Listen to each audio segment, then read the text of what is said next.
Thanks a lot for joining. My name is Mubariz Siddiqui. I am the General Counsel at Sarmayacar right now. Other than that, I am also uh, I've also been part of the Nest IO since probably its beginning actually, when I joined as more of an entrepreneur in residence.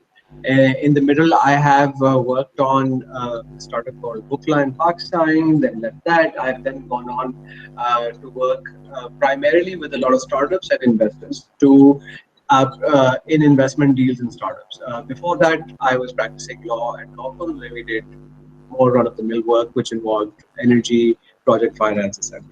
Anyway, now before I move forward into our session, this a little bit of noise that I can hear. Is everyone on mute? Okay, now it's better. Anyway, now before I move forward into more basics of how your startup should be developed, to say how your startup should be incorporated into a company or a partnership, what's important for you guys to understand is that the first thing is co-founder relations. I don't know how many of you are teams which involve multiple people and how many of you are sole founders, but uh, what is generally recommended is that you take on this very difficult journey with someone and not do it all alone, all on your own. But in any event, if you are taking up this journey with someone, with co-founders, one of the most important things for you guys to establish is your co-founder relationship. How do you guys think about managing that? Now, before moving into any legal stuff, which is your co-founder contracts, anything like that, the most important thing that needs to be established from the beginning is who is going to do what. Now, most co-founder relationships break down when either both of you want different things for the startup, or both of you want, I say both, but even in multiple, or if more than one person wants the same thing for themselves. So taking the first instance, if you want two different things for your startup, like if you one thinks your startup should be a ride-hailing business, the other thinks the startup should be a deliveries business, that is still solvable, because on the basic level, what you're doing is you are still, now I'm giving bike as example. On the basic level, what you're doing is you are still building a network of bikes, a logistical network on which you can either do deliveries or you can do ride hailing. So that's still something you can work your way around. You can experiment. And you can see which one's more profitable. Now, the second thing is less easy to fix, right? The second issue is basically primarily when more people want the same things for themselves. Now, that is when you run into a problem. When two people in the founders want to be the CEO, दोनों को TV पे आना है, दोनों को अखबारों में आना है, दोनों को वो fame चाहिए. That's where issues happen. Now, my recommendation to all founders is that whenever you are starting something, this is like a marriage, really. There's a lot that needs to be discussed, particularly in terms of uh, the role that you are looking to perform and the role that you expect your co-founder to perform. Now, when you talk about these roles and when you talk about how to granularly record what the understanding is, my typical advice is to pretty much make a job description of sorts, right? Okay, who will be doing what on a daily basis? Now, obviously, startups are not so structured where you can expect exactly kya kaam kaun kar raha hoga, but you can have a very general understanding of who is supposed to do what, right? So you can first identify all the streams that you will be all the streams of work that requires to be done, right? So for example, aapne dekh liya ke this startup needs falana things to be done on the product level, X needs to be done on marketing, falana needs to be done on, say, even something as simple as recruitment. What's important is for you to discuss this upfront and for you to allocate responsibilities amongst the co-founders. What this does is this ensures that there's, number one, no overlap, Number two, what you know is that expectations are managed and aligned. So for example, if tomorrow, if one of the co-founders is responsible for customer service, if tomorrow you get an angry customer, you know who is supposed to deal with that. Obviously, if that person is not there, or obviously if it escalates, if it's an important customer, multiple people can chip in, that's fine. But primary role and responsibility should be very clearly defined. That will help you manage your relationship better.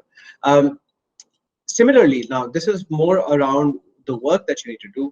Now, around economics, it's very important for each co-founder to feel incentivized, because if you are not incentivized, or if you are not sufficiently incentivized, you're always probably looking for another opportunity where you can probably, like, you're probably exploring all the time, which is not a very healthy frame of mind to be in when you are starting a business. So I would recommend that whenever you are choosing a co-founder, or if you are together, and if the equity is disproportionately split, for example, if there's a 90-10, then you both need to be very clear, and you both need to be very comfortable with why the person who has 10% has that 10%, and that person who has 10% should very clearly acknowledge and accept that the fact that the other one has 90 is because they truly add value to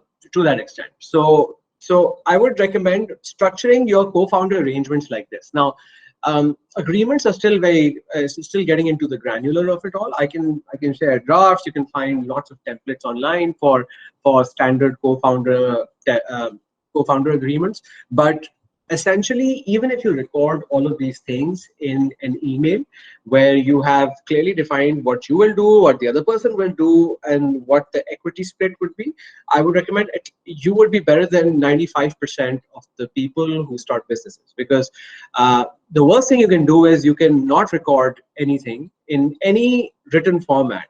And trust me, I've seen people who genuinely forget whether it was 35 or 30, or whether it was. So the people may not be malicious or may not intend to harm somebody else, but they do sometimes. People forget, and people forget that what the actual arrangement was. So it's very important for you guys that, and this is, I would recommend that this is a protocol that you should follow anyway. Whenever you enter into a deal or an arrangement with someone, record it in writing, which basically could be a WhatsApp message, it should say basically could be an email, it could be anything. But as long as you've recorded it in writing, what that means is, for yourself, for your benefit, what that means is that you are actually protected tomorrow if the other person either genuinely forgets, or if there's any other issue, Now, I'm not saying you would, most of these things would go to court, because sometimes going to court just makes no sense. It's too expensive, it takes too long, and it's too complicated. Even if it is just for your own, I want to say, moral high ground, or more upstanding, or the fact that you want to know what it is that you want to know that what you did, you were not in the wrong. I would recommend following this protocol where you are recording all arrangements.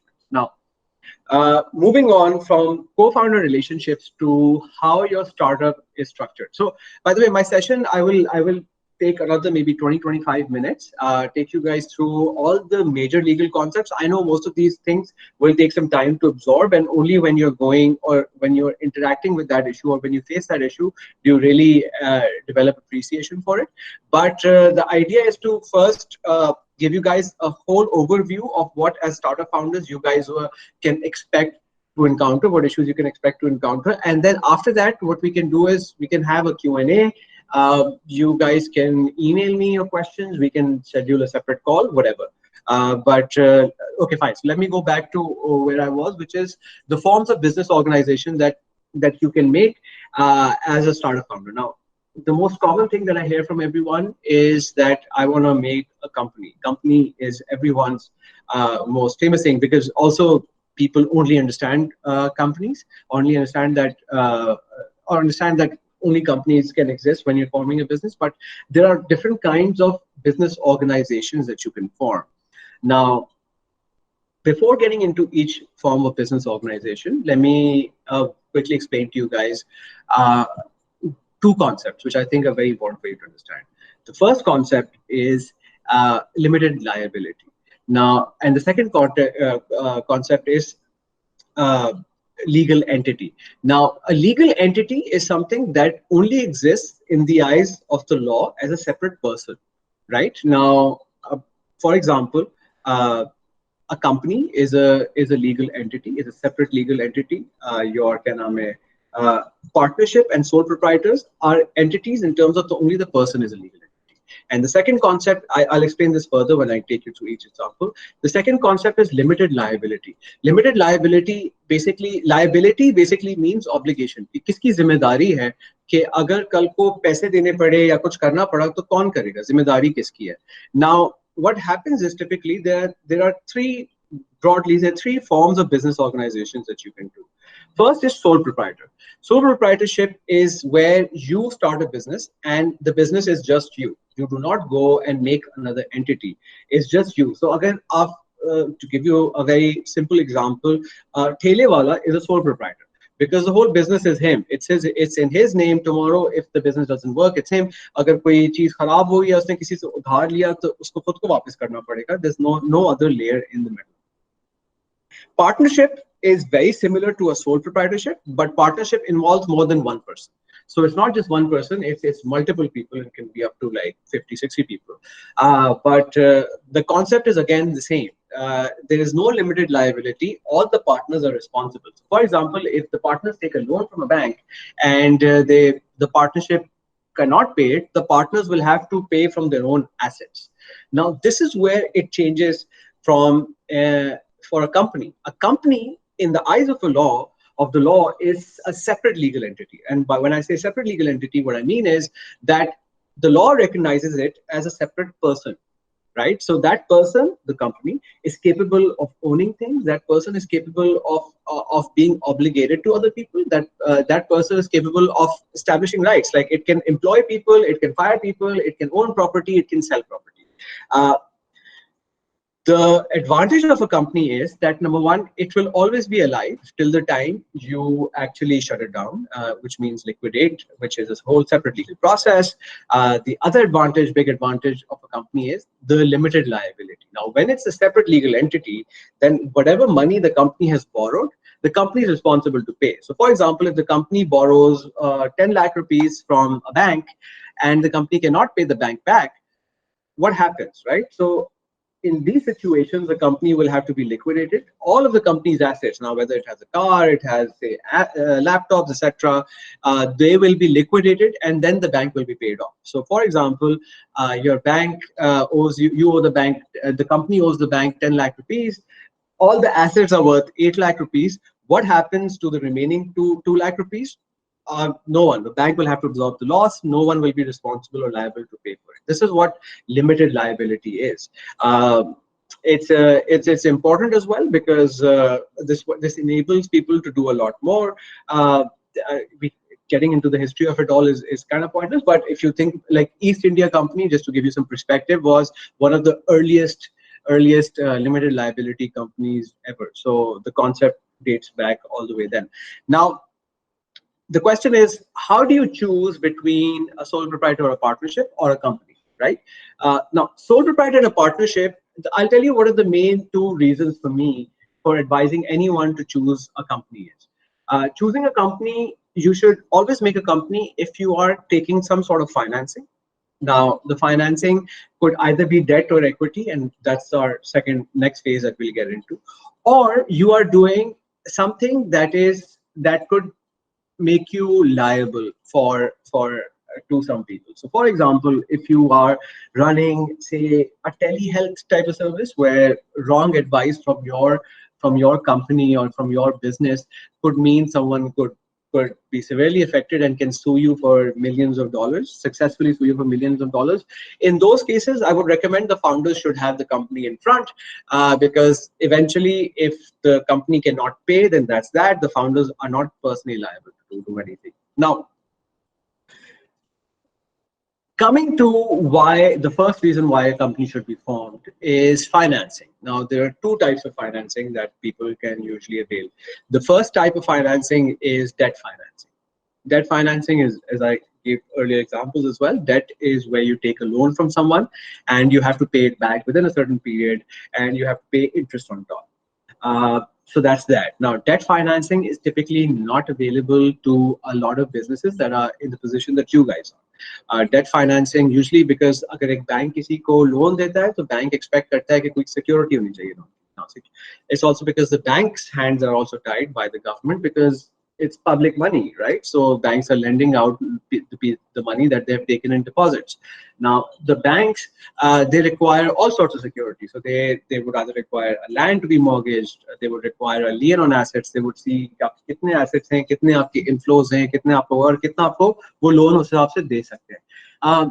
Typically for very early stage startups or companies which require this kind of money, this form of financing is not available, because again, because you do not qualify for it. Now, the other type of financing, which is which is equity, basically means that you take money, and for that money, you give up equity, or you give up shares within your company, or you give up a portion of your company.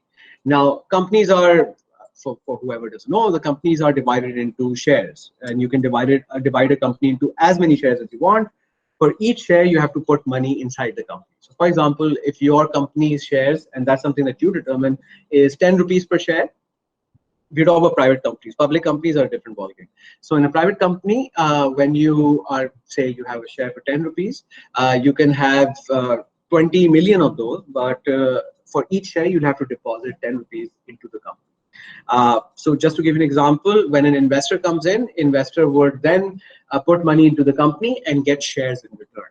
Now, what are the implications of a deal of this nature? Now, this segues into the second phase of our general understanding, and which is something that I feel like a lot of founders generally ask me questions about as well. Is fundraising, and how they should think about fundraising, how does the legal mechanics of fundraising work.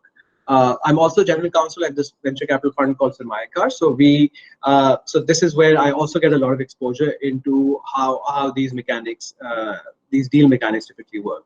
Now, there's also an article, if you guys want to see, I've written on a Startup Founders Guide to Term Sheets in Pakistan. Whoever's interested can open it as well. Actually, I should also open it, because that should be helpful here. Sorry, bear with me for a minute.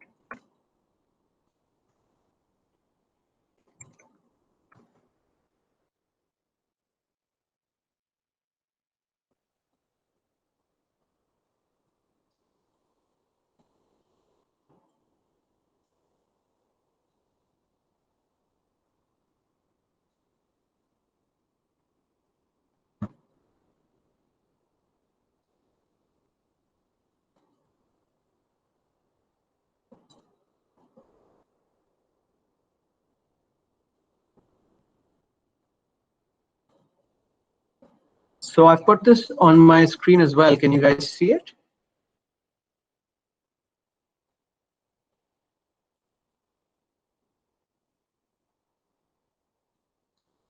Okay, cool. I think someone acknowledged. Yeah. So now there are two. Now, if I define the deal, that say whenever you're raising investment, your deal with the investor would be would contain various terms.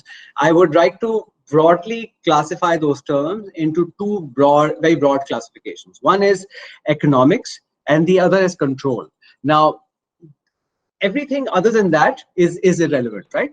Now, whenever you are entering into a deal with an investor where you are trying to reach an understanding by which the person is giving you money, economics always involves how much money they will be giving you, at what price, and by price we mean valuation, which comes to the first term. Now, valuation is very simple. Valuation means if I'm giving you $100,000, how much equity am I getting in return, right? So if I get 10% for $100,000, the valuation of your company before I gave the money was $900,000, and after I gave the money became $1 million. So these are pre-money and post-money concepts. This is perhaps the most important thing that founders need to understand when they're agreeing on valuation, right? Sometimes the investor can say the valuation is $1 million, and the investor could mean post money. That means that the valuation is $1 million after the investor's money comes in. Sometimes, and the startup and the founder could be thinking the valuation is pre-money. And they, in their mind, they're thinking, okay, fine. So after the investor's money comes in, the valuation will become more than $1 million. Say if the investor is putting 100K, then the founder could think I'm getting 1.1 million as my total valuation.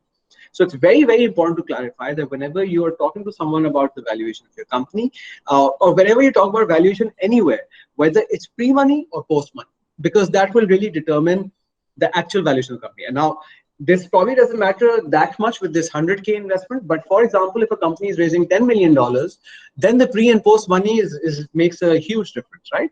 So the most important thing that you want to consider in terms of economics is the valuation. The second thing that I would like you to consider, the second term that investors typically ask for is a liquidation preference. Now, liquidation preference is very simple. The investor says that tomorrow, if the company is getting liquidated or sold or going into an IPO, etc., the minimum amount of money that the investor should get is the amount that the person invested. So for example, if the investor put in $150,000 and he got 10% for it, tomorrow your company gets sold for $1 million, which means that the 10% is worth $100,000. The investor will still get his 150K, and then the remaining amount can go to the other shareholders, depending on whatever their shareholding is. So this is how this works. Now, there are multiple types of investments. There are multiple types of liquidation preferences. There are participating, non-participating. I've provided the details in there, but that's more of something that's relevant if you are actually getting into this. But a standard deal is a 1x liquidation preference, which means the investor is entitled to what they invested in, at least the same amount back before anybody else gets any money. Okay, moving on to ESOP. ESOPs were not allowed for private companies in Pakistan. They still aren't, but the SECP has recently submitted a proposal to the parliament, and after that gets approved, ESOPs will be allowed in Pakistan. But till then, ESOP is very simple. ESOP means that you will be carving out a piece of percentage of the company's shares, and that percentage will be distributed amongst the employees. And the employees will obviously have to earn them. Now, that earn based on either performance, either they will have to perform, or they will have to just stick around at the company long enough. And obviously, when they're sticking around, they have to perform in that time as well. ESOP is probably one of the most important aspects that you guys need to consider, because ESOP is how you keep employees incentivized. It's what keeps someone from either joining an Engro as opposed to joining a startup for a lower salary. The incentive is usually an ESOP where they stand to make a lot of money. Again, when you're talking to an investor, it's very, very important for you to discuss the ESOP, because and discuss who will be allocating how much ESOP, and whether sometimes investors feel that the ESOP should entirely come from the founders, and the investors could require you to then do a 20% ESOP when you only had 10% in mind. So it's very important to agree on the percentage of ESOP upfront. Anti-dilution protection is again technical, not super important for you, but again, I'll tell you what the standard is. The standard is called the broad-based weighted average anti-dilution protection. Anti-dilution protection only comes into play when there's a down round. So for example, I invest in your company and I give you $100,000 for 10%. Tomorrow, the company is not doing so well, and then you take $50,000 for another 10% from somebody else. Now, that means that the valuation of the company has literally gone down in half. A weighted average calculation allows you, it's a bit complicated, but it allows the earlier investor who invested at a higher valuation to be made a little bit whole. Not that it won't convert as if the whole company is valued at half that, but a part of it will be. A full ratchet, which is something that you should never agree to. A full ratchet basically means that my 100K that I invested upfront would also convert at the new valuation, which is half. So I literally get 20% for my 100. Okay. For early stage companies, vesting is another term that is very important for you to understand. Now, vesting is typically where where the founders are new to the business, is still all relatively new, and the investors putting money in. At that point, what you want is you want the founders to stick around. You don't want them to leave. You don't want them to exit the business. You don't want them to stop working in the business. So what investors typically do is they make the founders vest their equity. What that means is that the founder will be entitled to their equity over a period of time. It's typically 3 to 4 years. So for example, if founder A owns 60% of the company, that 60% over a period of 4 years means that every year you get 15%. By get, I mean the equity will always be in your name. It's just that you're entitled to that much. So for example, if after 2 years you want to leave, then you are only entitled to 30% equity. The remaining 30% equity will then be given by the company to someone they bring in to replace the founder, or maybe add to the ESOP. It really depends on different situations. Each situation is different. But generally, vesting is where you are required to stick around. And if you do not, if you leave before the desired period or the agreed period, then you lose equity. So it's a bit of a stick. Now, moving on to control provisions, board of directors is probably the most important thing in a company. The board of directors make all the decisions. Board of directors hires the CEO. Board decides who the new investors would be. Board decides pretty much the direction of the company. Now, the CEO, of course, does the day-to-day handling of the business. They actually do the operational execution stuff. The board decides the strategy. Now, it's very important for you to consider who should be part of your board. Don't make a big board where it's even hard to get a meeting schedule, right? That kind of board defeats its purpose. For an early stage business, you need the founders, of course, to be on the board. And the next thing you need, obviously, most investors, if they're investing a substantial amount of money, they will get a board seat, and they require a board seat. And the idea is to help company with that direction that the company intends on taking for it to become a big, successful business.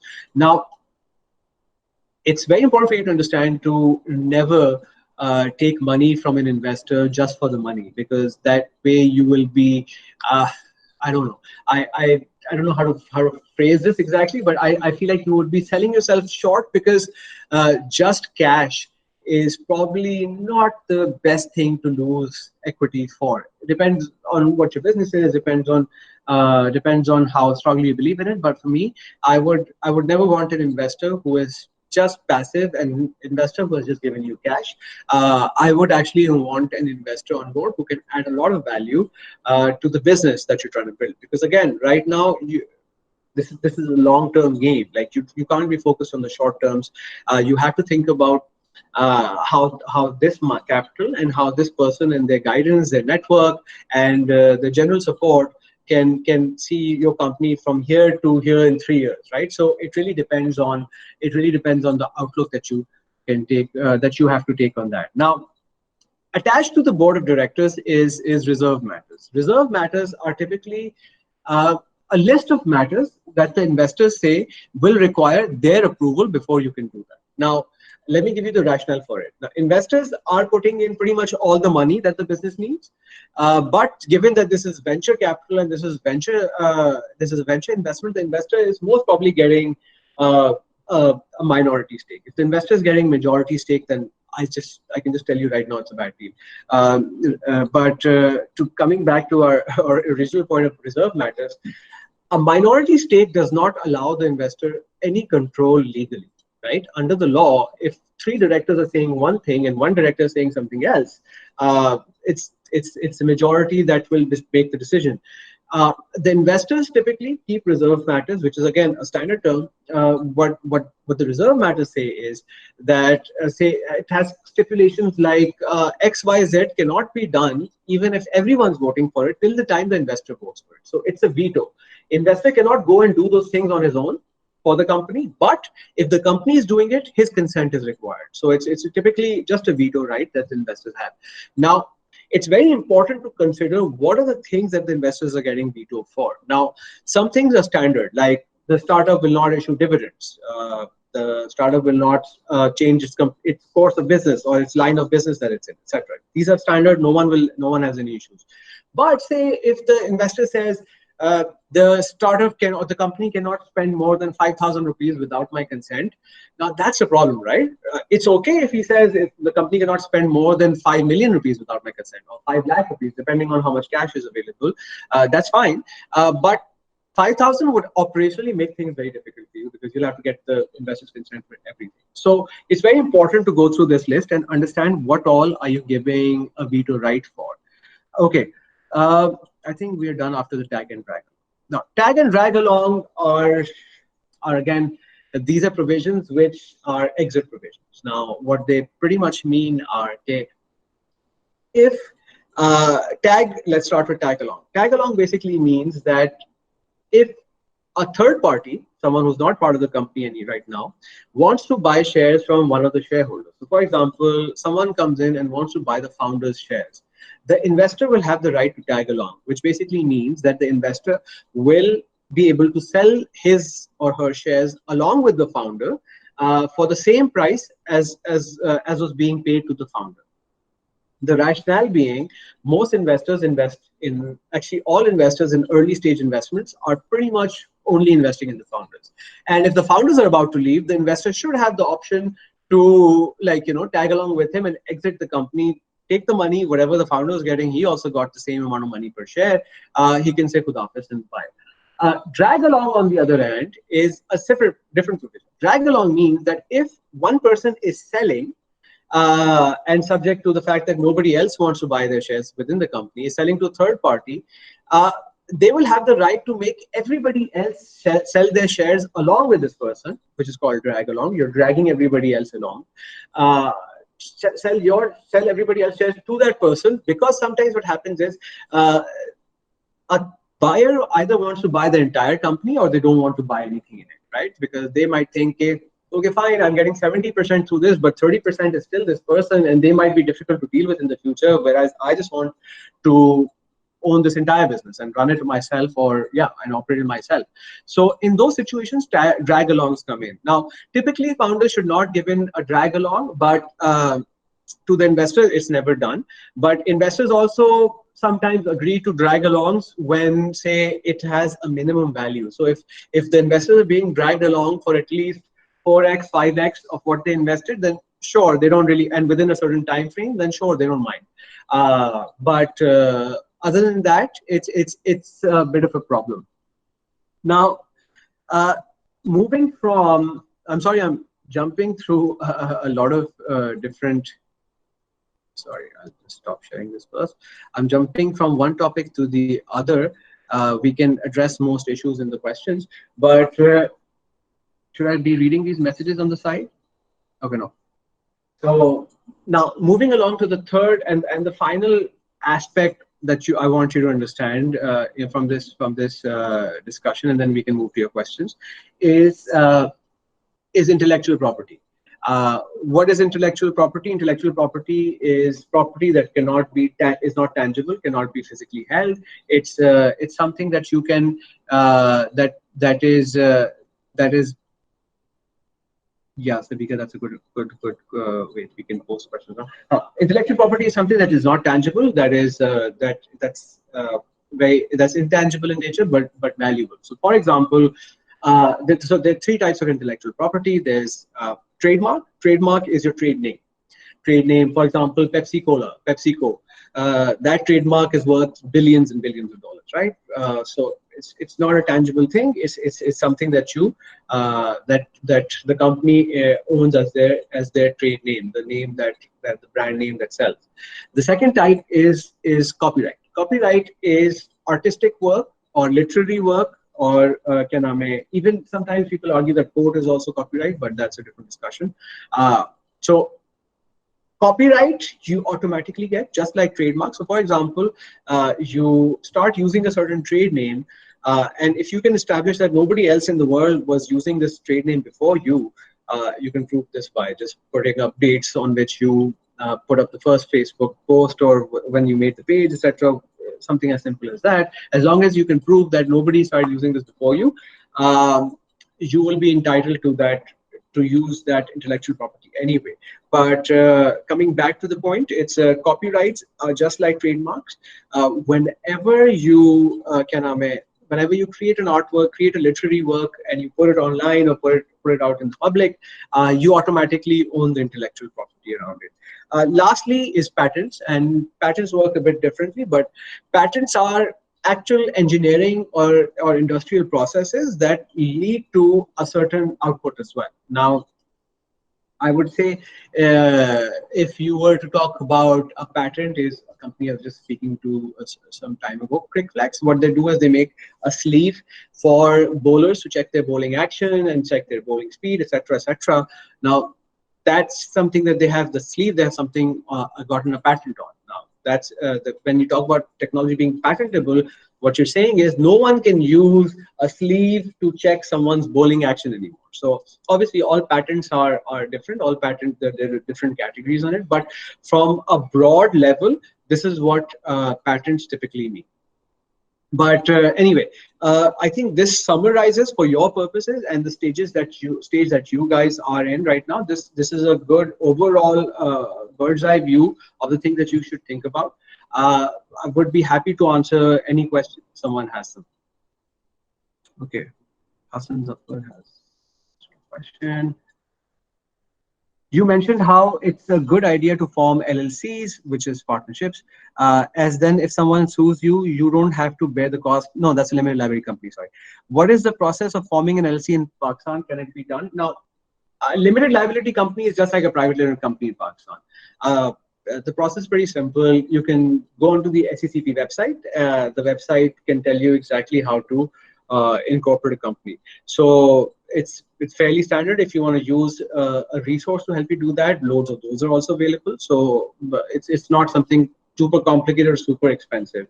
The reason why I discourage sometimes people to open a company too soon is because there's compliance requirement very regularly. You have to keep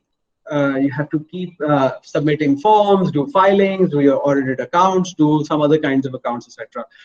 Which is not something that startups should be worrying about unless and until they actually need to incorporate a company, which I went over earlier, which pretty much involves either you're raising financing or you are involved in a business that could potentially be lead to high liability or big huge liabilities. Any other questions? But this is a bit weird for me because I've never really done a session online. I usually can see people and I can tell what's up. Sufyan's question, I'll start with Sufyan. For a typical seed investment, giving out around 10% of the equity, what would be the diluted equity levels for founders? Equivalent reduction by 5% each if a company has 2 founders? See, yeah, Sufyan, so basically everyone gets reduced by 10%, right? So if the split was 60-40 before, the person who had 60 would be diluting by 6% and the person who had 40 will be diluting by 4%. So it really depends on the split, but if they're equally, they own the company 50-50, the dilution would be 5% each. Okay. Abdul Rafi Mehboob, does the valuation only of the cash in the bank account? If not, then what things are to be taken into account when calculating a valuation before presenting it to a potential investor? Okay. Now, that's a good question because there's no real right way or there's no fixed way on how you determine the valuation of a startup. It's a lot of things, right? It's about what the market's potential is. It's about how far the startup is in the process. It's about how much money it's obviously making, so recurring revenues as opposed to cash in bank. It's about really it's about how many people want to invest in the business as well, right? So there's no real right answer what the investors look at when they try to value a business. But again, it really depends on what sector you are in, what problem you're trying to solve, how big the problem is, how much cash do you need. So those are the considerations that go in. So say, for example, if you're doing a software as a service business, uske metrics different and they will consider different metrics. If you're doing a ride-hailing business, uske completely different metrics. So it really depends. There's no one generic valuation methodology.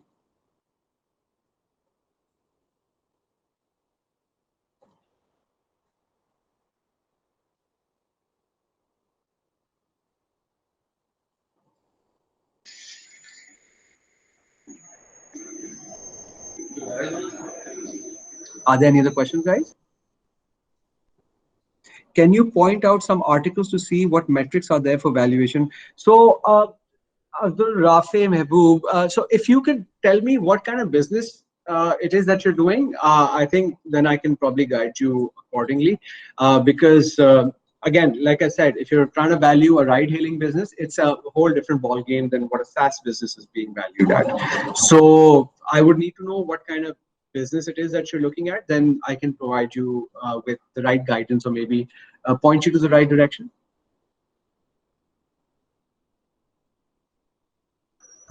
Right, Rafi, if you can just like type down in chat, or even you can speak to Mubariz separately as well. Mubariz, thank you so much. I think those will those are all the questions. Can you please leave your email ID for these people in the chat so that they can contact Sure. you whenever they have any issues? I'm writing my email address right now. Yeah. Usually my session goes on for like 1.5 to 2 ghante, but I think it's this remote thing which is look for work. But Yeah, I know this is new for everyone. finishing school for computer science student to make them more industry ready. Also working on technical recruiter for software houses. Okay, sure. So, Rafi, what I would do is first thing I would do is I would look at global comparables, and that's what most VCs look at first. So see who is the closest comparable to you.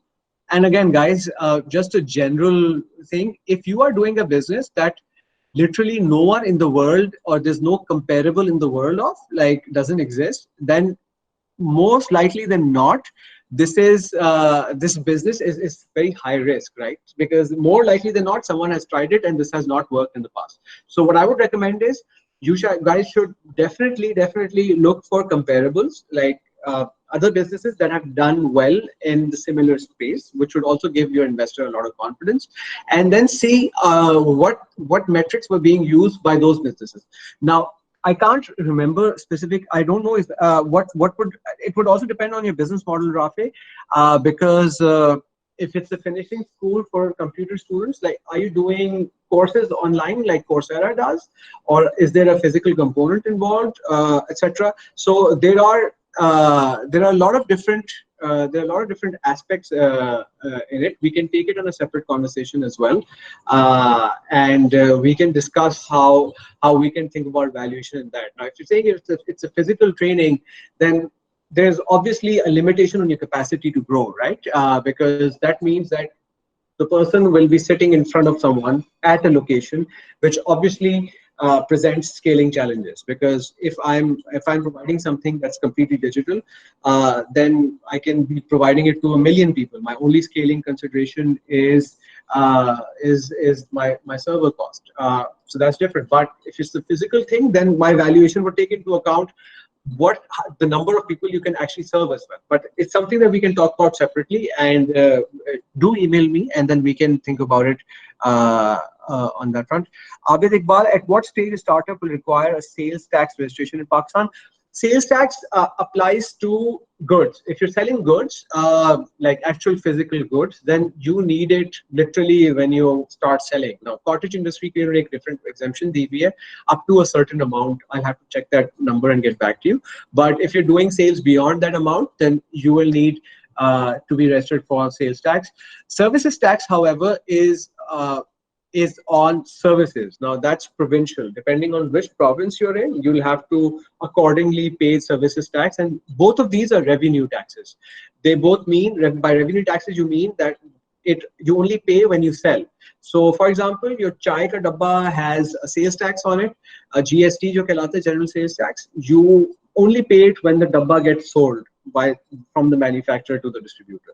Otherwise, no one is required to sell it. Income tax is applicable on your actual income that you make from your venture. So there are two different things. The services sales tax and income tax is separate. All right. Any other question, guys?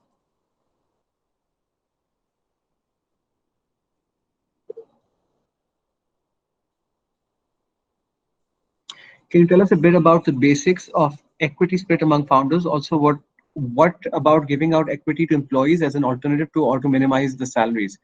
Uh, okay. Now, when you talk about equity split, I touched upon this earlier as well.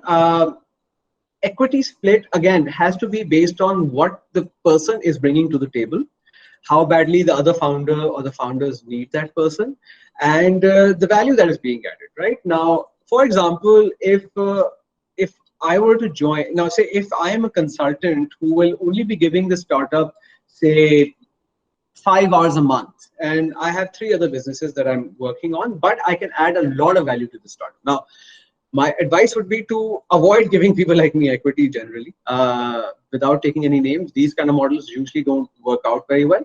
But say, for example, I'm doing part-time, then obviously my equity expectation would be very low. But if I'm full-time, I was someone who was making a lot of money before, and I'm leaving all of that to take this risk with you guys and say, I'm the only technical person on the team and we're making a tech product, then yeah, my equity should be substantial.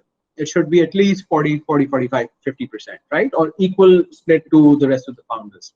So what we need is to understand is it really depends. There's no hard and fast rule or no formula of how much equity to give, but just make sure it equally incentivizes the person, or at least there's not enough room for there to be bad blood later, right? Second part of your question around employees, giving equity to employees as an alternative to minimize their salaries. See, founder equity and ESOP are two different things. ESOP are these options which do not have voting rights, etc. Those are the ones that are typically given to employees later on, right? Because what you're telling that person is, while you share with me the economic benefit that will result from the startup, the control is not being shared, right? And that's the difference between a co-founder and an employee. The control is not there. The co-founder has some say in the control, but the employee doesn't. So when you are giving someone ESOP, the whole point of ESOP is to, number one, attract the best people, because if they were making X amount of money from somewhere else, they were going to make a salary which would increase a little bit, but maybe not so much, depending on the situation. But with equity, they know they could make way more than they ever imagined, and much faster as well, right? So of course, ESOP is there for you to incentivize the best people to join your company, but not founder equity. So have to make that difference in your mind before giving that out. And again, don't give out equity to the person who paints your office mural, right? Maybe when you're Facebook and you've done 4 rounds and you have a few shares to give out, that's different, and there's an artist. But other than that, make sure, because an investor, when they're looking to invest in your business, they seriously consider what your cap table looks like. Cap table is basically everyone who holds equity in your business. And that would also reflect on you and your co-founders in terms of how prudent you have been in the partners that you've chosen and who you've chosen to share your equity with. So just keep that in mind whenever you're giving shares to anybody else.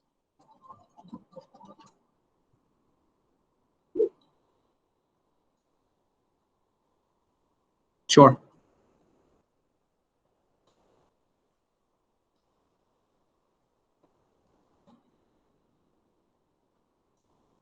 So I guess there are no other questions?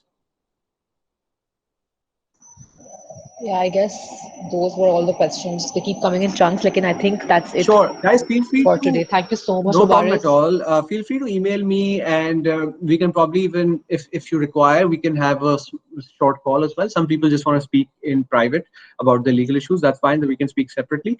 But anyway, feel free to get in touch.